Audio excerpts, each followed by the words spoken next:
হসপিটালের আইসিইউতে শুয়ে শুয়ে কাতরাচ্ছে অনেকে। ঠিক এই মুহূর্তে কিডনি ডায়ালিসিস চলতেছে, দেখছেন? কিডনি পেশেন্ট এদিকে ছিদ্র করে ব্লাড সব বের হয়ে রিফাইনিং হয়ে আরেক দিক দিয়ে ঢুকে। ওর চিৎকার শুনলে, বার্ন ইউনিটে গেছেন কখনো?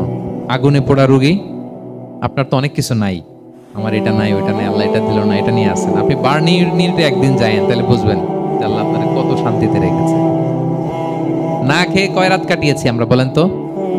কত লোক বাড়ি ভাড়া পরিশোধ করতে পারে না, ঋণের বোঝায় জর্জরিত, দুরারোগ্য ব্যাধিতে আক্রান্ত, ক্যান্সারের লাস্ট স্টেজে। তাদের সাথে একটু দেখা করেন, ফোর্থ স্টেজে চলে আসছে ক্যান্সার পেশেন্ট। তার চেহারা, তার খাবার, তার চলাফেরা, কিভাবে তার প্রতিটা সেকেন্ড কাটে, একটু দেখে আসবেন, তাহলে বুঝবেন যে কত আল্লাহর দেয়া নেয়ামতের সাগরে হাবুডুবু খাই আমরা।